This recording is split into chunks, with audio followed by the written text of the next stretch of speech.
Perkenalkan, saya Lukas Litowato, mahasiswa PPG, batch 1 periode 2 tahun 2025. Nomor induk mahasiswa 25104284 di STPK Santo Fransiskus Assisi Semarang. Saya mengajar di SMP Katolik Santo Stanislaus Surabaya, mata pelajaran Pendidikan Agama Katolik. Saat ini saya akan memaparkan materi Pendidikan Agama Katolik dengan tema Sakramen Baptis. Mari ikuti pembelajaran saya. Terima kasih.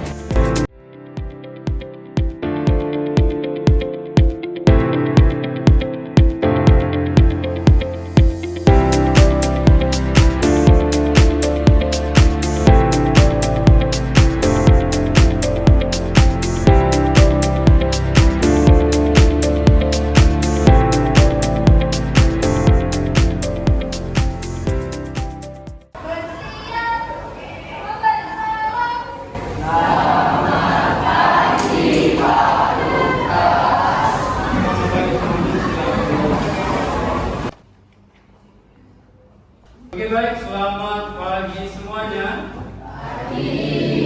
Apa kabar hari ini? Baik. Sebelum mengawali kegiatan pembelajaran pada hari ini, Pak Lukas mau ngecek kehadiran kalian semuanya. Apakah hari ini semuanya hadir? Hadir. Sehat? Sebelum mengawali kegiatan pembelajaran kita pada hari ini, Pak Lukas meminta Faith untuk memandu kita dengan doa pembukaan. Marilah Pak Lukas dan teman-teman kita berdoa dalam nama Bapa dan Putra dan Roh Kudus. Allah Bapa kami yang Maha Baik, terima kasih atas berkat yang Kau berikan kepada kami. Sekarang kami akan melaksanakan pelajaran agama, berkatilah supaya kami dapat mendalami pelajaran ini. Tuhan yang Bapa dan Putra dan Roh Kudus, Seperti pada permulaan, sekarang, selalu, dan sepanjang segala abad. Amin. Santo Stanislaus, Doakanlah kami. Amin. dalam nama Bapa dan Putra dan Roh Kudus. Mengawali kegiatan pembelajaran pada hari ini, Pak Lukas pengen mengetahui sejauh mana penguasaan materi yang sudah kita pelajari bersama di materi sebelumnya, yaitu gereja sebagai persekutuan. Nah, sebelumnya Pak Lukas ingin menanyakan beberapa hal berkaitan erat dengan materi gereja sebagai persekutuan. Yang pertama, apa yang terlintas dalam pikiran Anda ketika mendengarkan kata gereja? Tempat ibadah, Pak.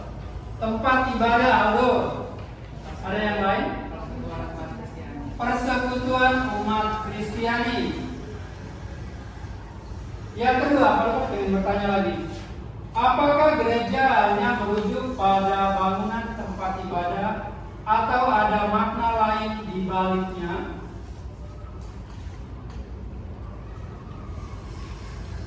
Ada yang mengatakan tempat ibadah, ada yang mengatakan persekutuan. Nah, dari dua jawaban ini memberikan suatu penegasan bahwa gereja tidak hanya merujuk pada bangunan atau tempat ibadah, tetapi lebih luas dari itu, yaitu sebagai persekutuan. Bila mana gereja disebut sebagai sebuah persekutuan? Bila mana sebuah gereja disebut sebagai persekutuan? Betul sekali, sering adanya interaksi yang berlangsung secara terus-menerus. Dan pertanyaan terakhir, apa gerejanya terdiri dari para imam dan religius, ataukah setiap umat beriman juga memiliki peran penting dalam gereja? Apakah gereja itu hanya sebatas kaum religius? Tidak. Artinya bahwa gereja itu di dalamnya ada kumpulan orang-orang termasuk kaum religius, para imam, biarawan, biarawati, dan umat. Oke, itu hanya pertanyaan pemantik sebelum kita masuk di materi yang sebenarnya ya hari ini, yaitu sakramen baptis. Ada yang masih ingat tentang sakramen baptis? Oke. Adapun tujuan dari pembelajaran kita hari ini yaitu yang pertama, memahami ajaran gereja tentang sakramen inisiasi yang telah menjadikan kita sebagai anggota gereja sehingga disyukurinya. Yang kedua,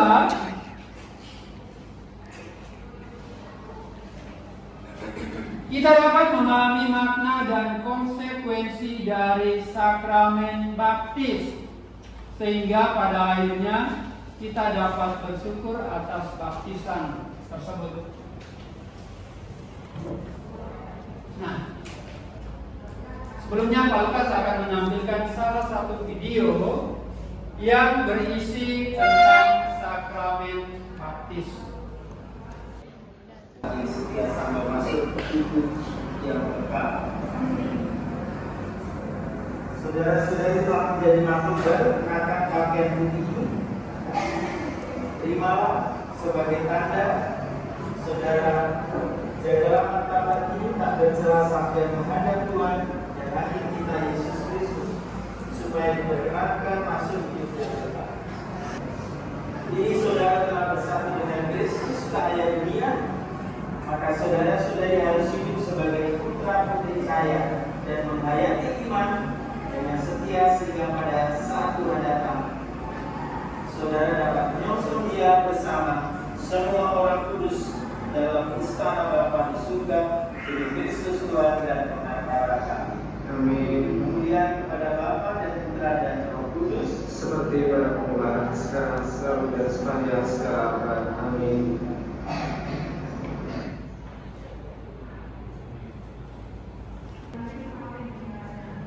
Oke, demikian video singkat yang berisi tentang sakramen baptis. Selanjutnya kita akan masuk di dalam kelompok yang terbagi menjadi 3 kelompok besar. Ada kelompok 1, kelompok 2, dan kelompok 3. Masing-masing kelompok akan menjawab pertanyaan-pertanyaan yang diberikan.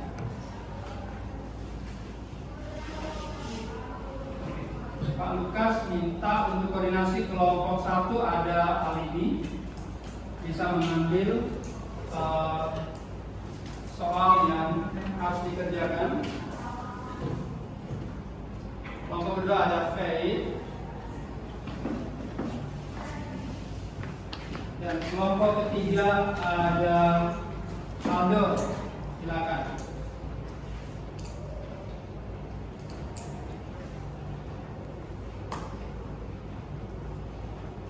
Masing-masing Pak Lukas berikan juga dengan lembar jawabannya ya.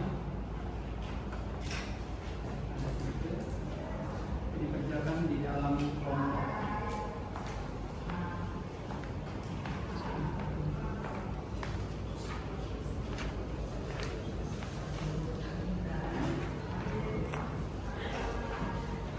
Oke, kita akan mendalami bersama materi dari video pertama tadi. Oke, video pertama tadi, apakah kalian sudah melihat dengan jelas tadi? Oke, ada 3 pertanyaan yang harus kita jawab. Oke. Yang pertama untuk kelompok paling ujung. Gereja secara umum dengan cara apa saja pembaptisan dilakukan? Pembaptisan bayi, Baptisan dewasa, pembaptisan dewasa, dan baptisan darurat. pembaptisan darurat. Oke, ada 3 macam baptis ya. Pertanyaan yang ketiga. ketiga untuk Aldo dan kawan-kawan. Bagaimana cara pembaptisan dalam gereja Katolik? Atau dengan apa orang-orang itu dibaptis? Menggunakan apa? Cara baptisannya itu ada air, kain putih, dan lilin. Ada air, kain putih, dan lilin yang dipakai sebagai sarana baptis. Oke, terima kasih. Sekarang Pak Lukas minta masuk di dalam kelompok untuk mendiskusikan ada 2 nomor masing-masing. Selanjutnya, sebelum kita masuk pada diskusi, kita akan mendalami bersama teks dari Injil Matius bab 28 ayat 16 sampai 20 tentang pembaptisan. Oke, untuk ini ayat genap akan dibacakan oleh putra dan ayat ganjil dibacakan oleh putri. Kita baca bersama-sama ya. Yang putra bisa mulai membaca di ayat 16. Dan ke-11 murid itu berangkat ke Galilea, ke bukit yang telah ditunjukkan Yesus kepada mereka.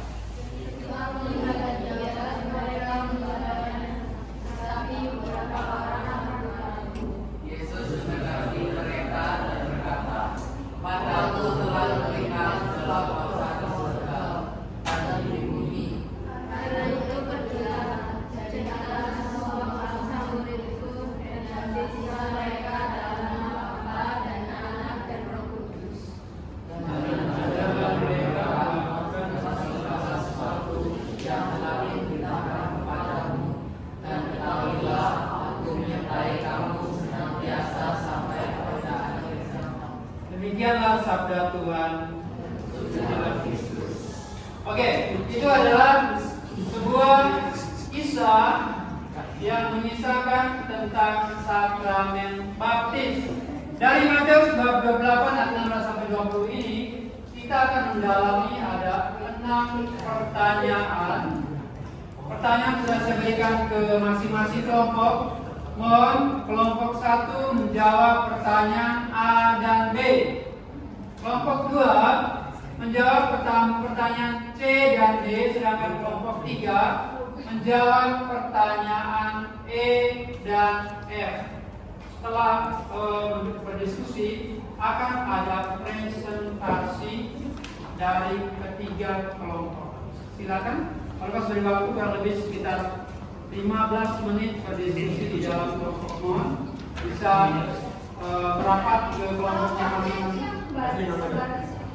Ya, ini kelompok 1, kelompok 2, dan kelompok 3.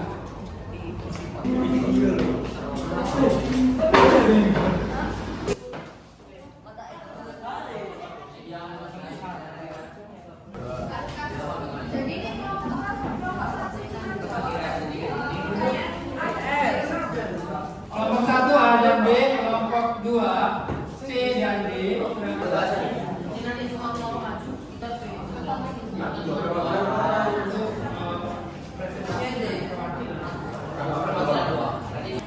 Pak, saramannya jelas ya Pak? Ya, artinya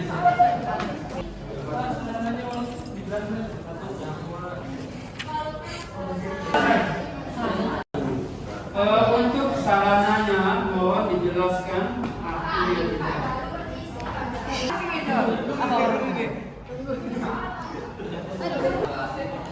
Untuk kelompok 1, apakah sudah menjawab pertanyaan yang diberikan? Sebagian Silakan dilanjutkan.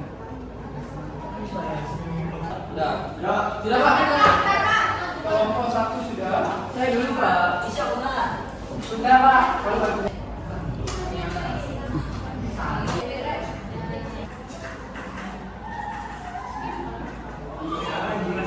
Kelompok beri waktu 2 menit lagi untuk diskusi kelompok. Setelah itu dilanjutkan dengan presentasi dimulai dari kelompok pertama.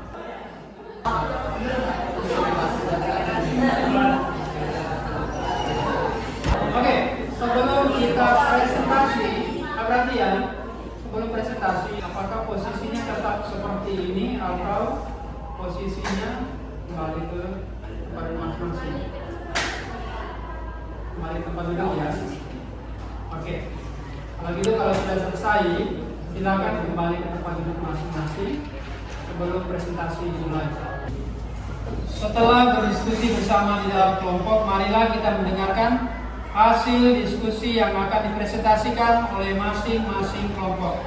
Yang pertama, saya minta kesediaan kelompok 1 mewakili kelompoknya untuk menyampaikan hasil diskusi kelompoknya. Silakan.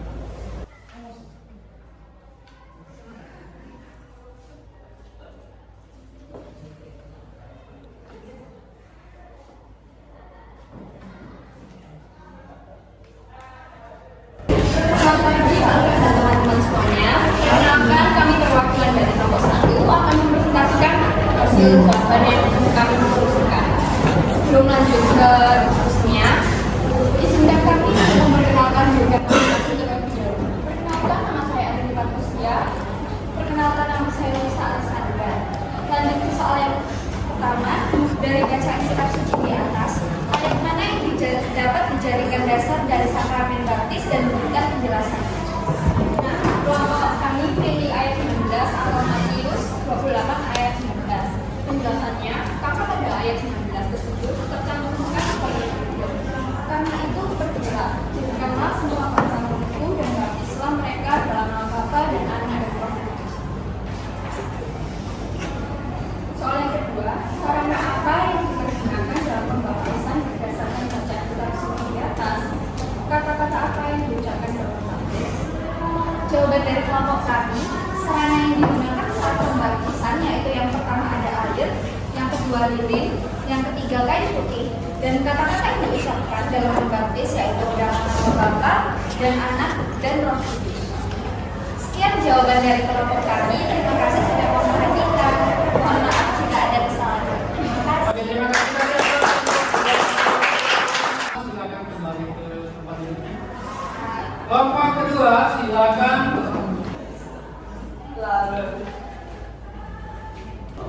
Selamat pagi Pak Lukas dan teman-teman. Perkenalkan kami dari kelompok 2 akan mempresentasikan tentang jawaban nomor C dan D.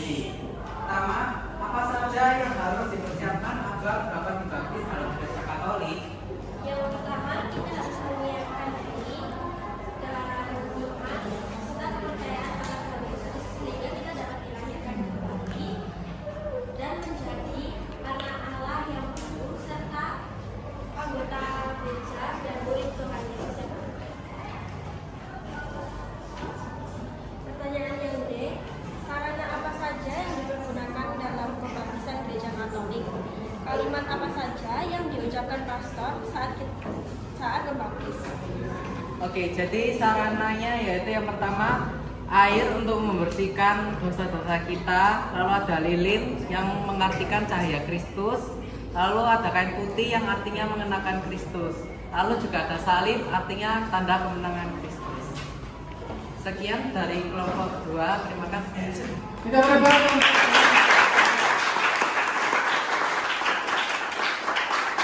Selanjutnya kita dengarkan hasil diskusi dari kelompok 3. Silakan kelompok 3 yang mewakili.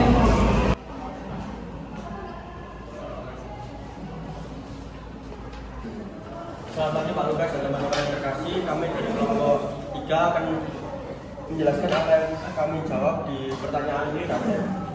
Pertanyaan yang E, bagaimana tahapan atau masa-masa penerimaan sakramen baptis dalam gereja Katolik? Masa-masa penerimaan sakramen baptis ada 4, yaitu yang pertama masa pra-katekumenan, masa ketika seorang calon baptis belajar menjadi seorang Katolik dan menerima bimbingan pastor. Terus yang kedua masa katekumenan, tahap pengajaran dan pembinaan iman. Lalu yang ketiga masa persiapan akhir, masa untuk mempersiapkan diri menerima sakramen baptis. Yang keempat masa mustagoti, masa pembinaan lanjutan setelah seorang menerima sakramen baptis. Yang F, apa yang menjadi buah atau rahmat dari sakramen baptis? Yang pertama itu dosa-dosa yang diampuni, baik dosa asal maupun dosa yang dibuatnya. Yang kedua memperoleh rahmat pengudusan yang membuatnya sanggup makin percaya kepada Allah. Yang ketiga menjadi ciptaan baru dan dilantik menjadi anak Allah. Sekian dari kelompok kami, terima kasih. Sudah berkelas untuk kelompok.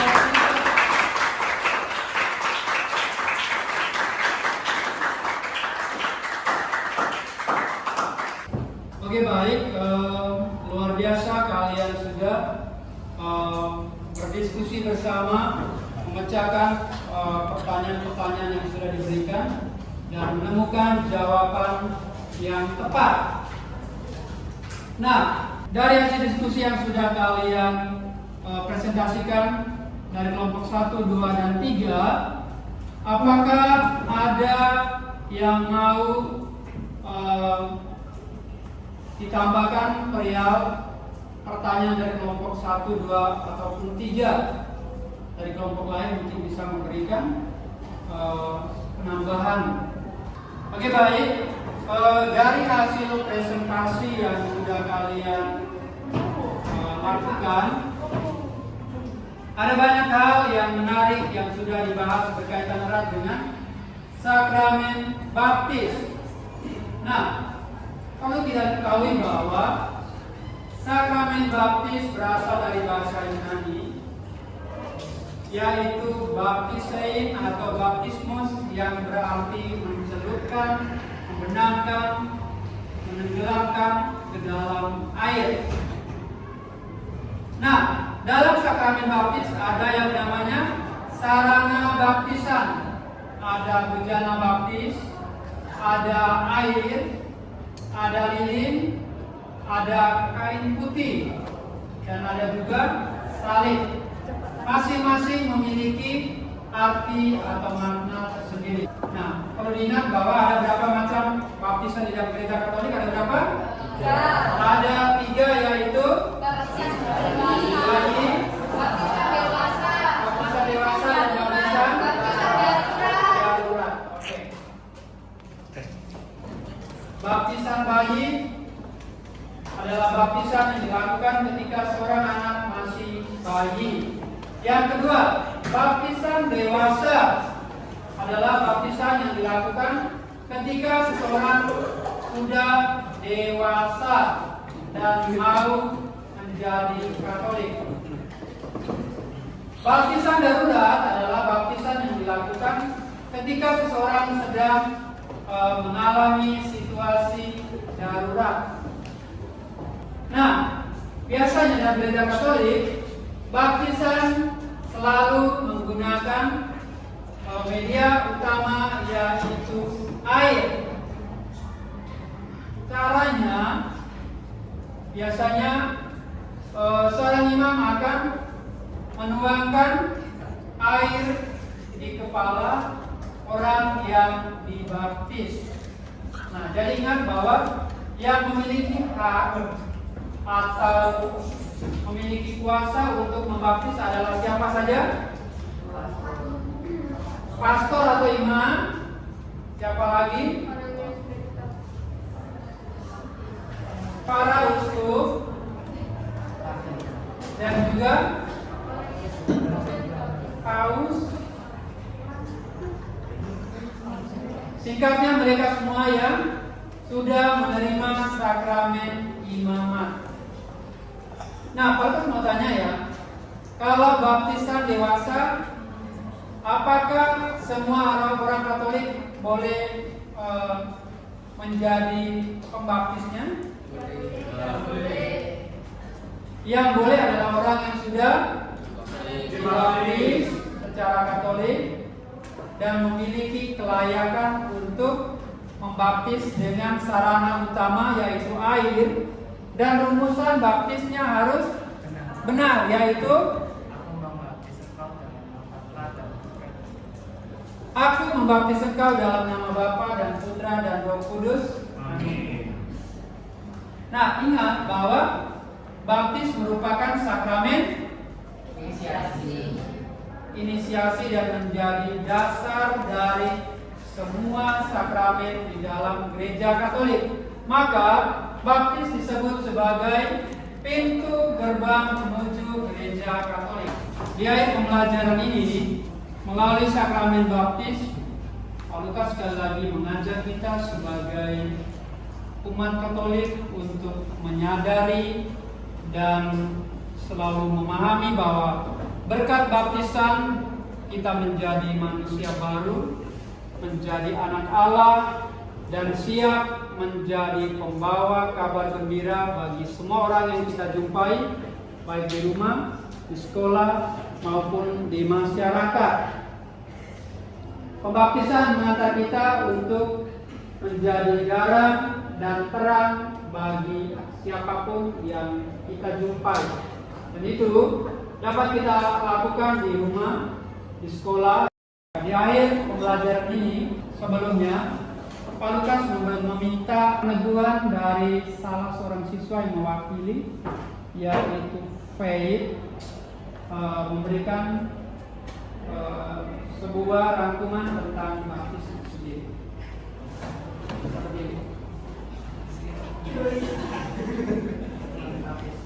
Jadi baptis itu adalah salah satu sakramen inisiasi dan juga menjadi sakramen dasar untuk masuk ke gereja Katolik. Juga arti dari baptis itu dari baptismos dan baptisein yang artinya mencelupkan. Dan juga sarananya yang kita perlukan yaitu lilin, salib, kain putih, dan air suci. Terus juga baptis itu ada macamnya, ada 3: baptis bayi, dewasa, sama baptis baru.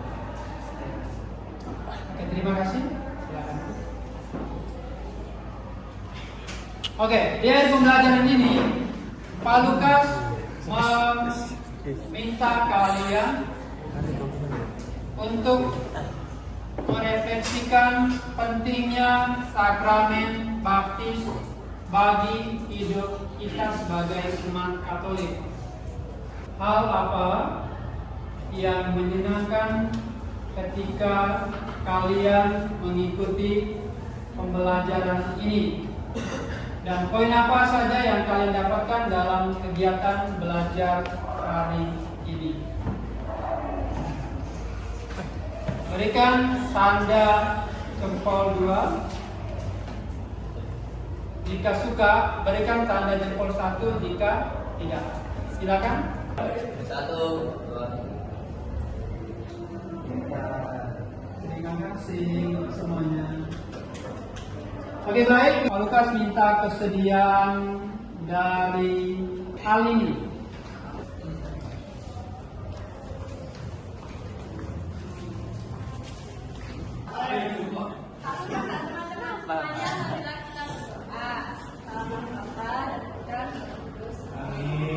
Terima kasih pada hari ini atas berkat yang Tuhan berikan kepada kami semua. Kami dapat melakukan pembelajaran agama pada siang ini. Terima kasih Tuhan. Kemudian Bapa dan Putra dan Roh Kudus. Segala abad sampai sampai. Syukur kepadamu Tuhan, sumber segala rahmat. Meski kami tanpa jasa, Kau pilih dan Kau angkat.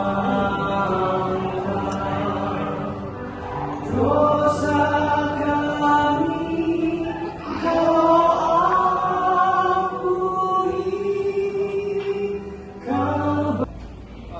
Sekali lagi terima kasih untuk partisipasi dalam pembelajaran pada siang hari ini. Kalian sungguh luar biasa. Sampai ketemu di pembelajaran berikutnya. Sekali lagi terima kasih untuk semuanya. Berdiri, bersiap, memberi salam.